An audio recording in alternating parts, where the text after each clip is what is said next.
Singapore's core inflation hits a 13-year high, with food and energy prices surging the most. Workplace safety and health requirements are under review after another death at a construction site. And look out for this dramatic scene at this year's NDP showcasing a hostage rescue.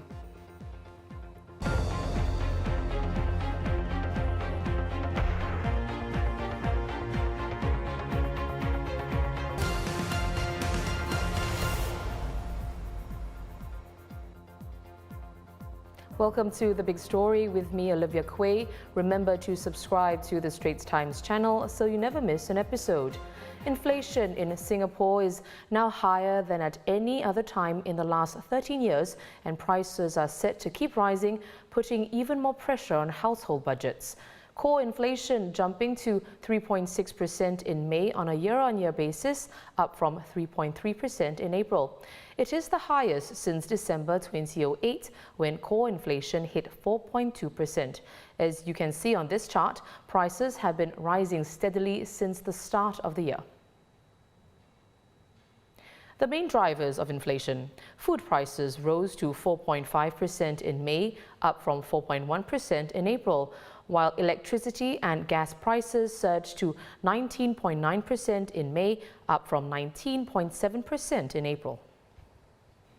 Joining us is Lee Juye, an economist at Maybank Investment Banking Group. Juye, with core inflation at a 13-year high, what do you make of today's figures, and what does it mean for household budgets in the coming months? Hi, Olivia. With today's numbers, we do see price increases across all our categories.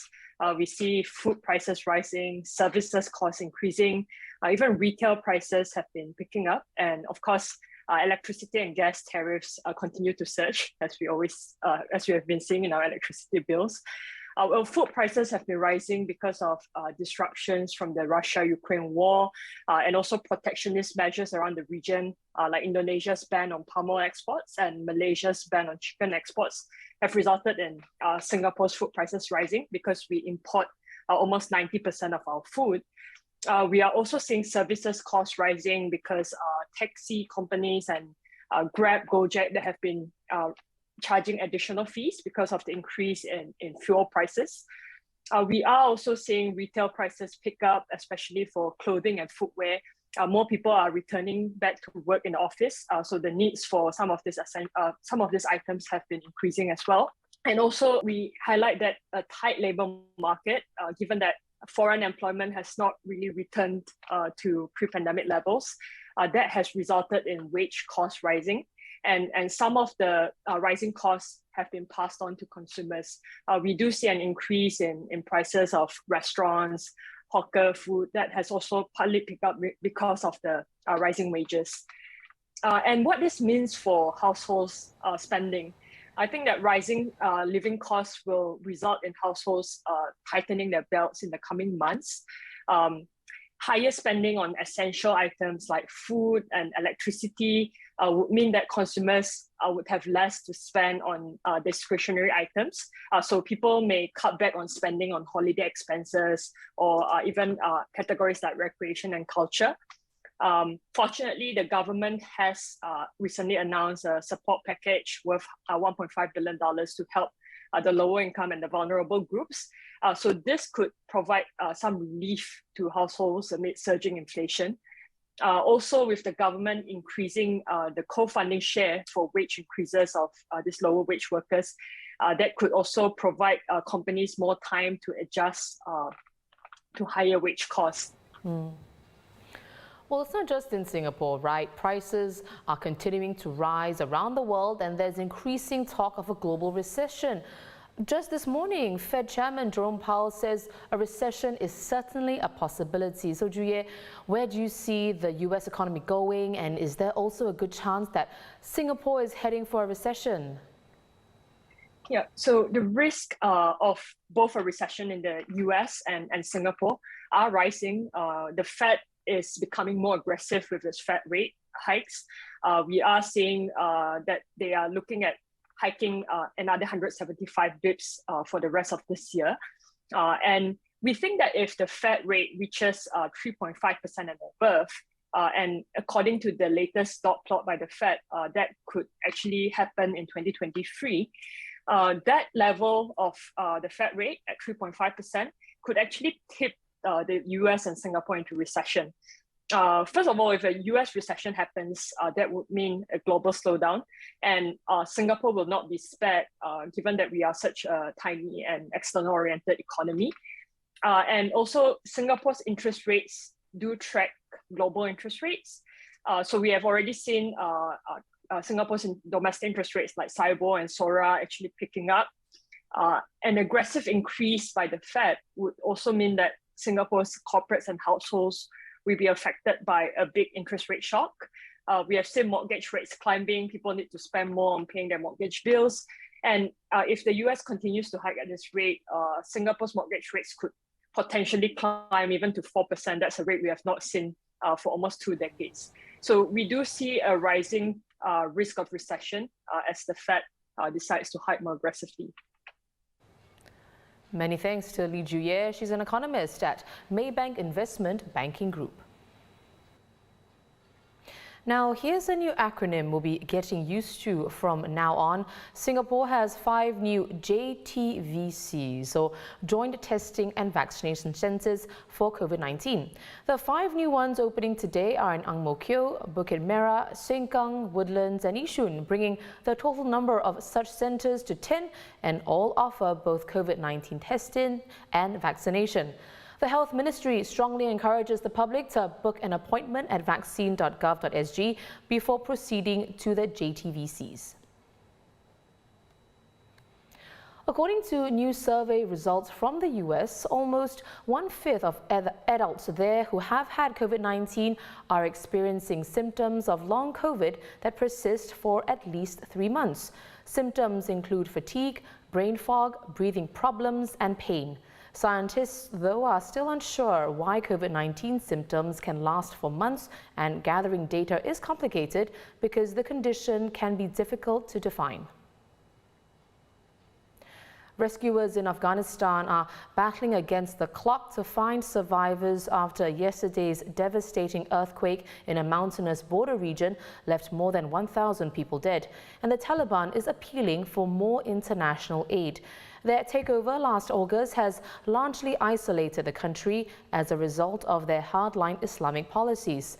The United Nations says it has fully mobilized to help, with officials confirming that health teams and supplies of medicine, food, trauma kits and emergency shelter have been deployed. Meanwhile, the Singapore Red Cross is pledging $50,000 to support the immediate needs of those affected. It will also launch a public fundraising appeal, and details will be at redcross.sg. More workplace safety and health personnel will need to be deployed on the ground amid the Manpower Ministry's review of safety and health requirements. The review follows a recent spate of workplace accidents and deaths. The latest fatality was yesterday when a construction worker from India was crushed by a crane. It was the 27th workplace death this year and the 10th from the construction sector. The government will look to more strongly penalize contractors with poor work practices.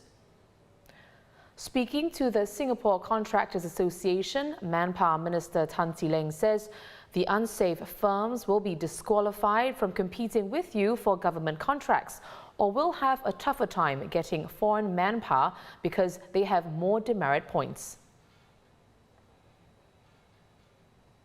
Iris Koh, the founder of anti-vaccine group Healing the Divide, has been granted permission to leave Singapore during an ongoing court case to seek treatment for thyroid cancer.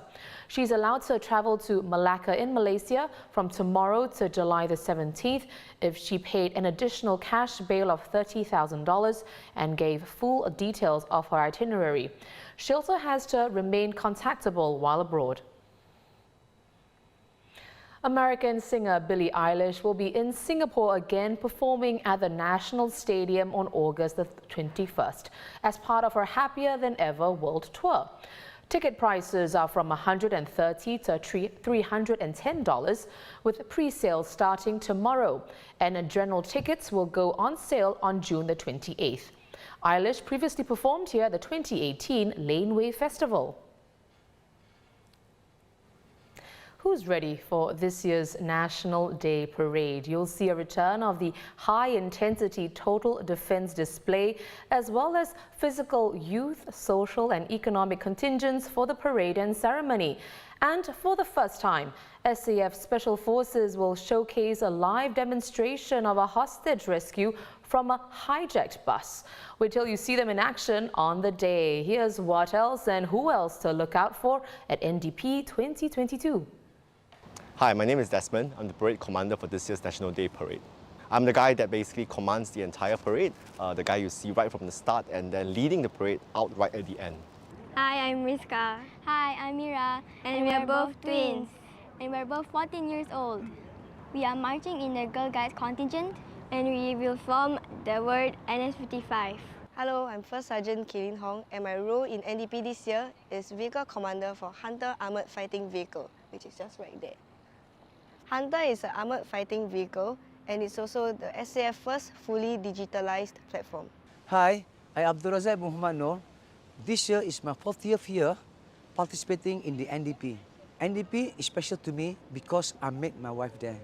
Hello everybody, I'm First Warrant Chong Halim from Naval Diving Unit. This year I'll be the overall in charge of the high-speed chase. I don't want to be the joy killer, okay, but I will give you a little bit of a teaser of the Navy participations. This year you have the crowd favorites, you will have the Chinooks flying over the waters, yeah, and you will see divers jumping off from the Chinooks. And at the same time you will see divers popping up here and there, engage the crowd this year.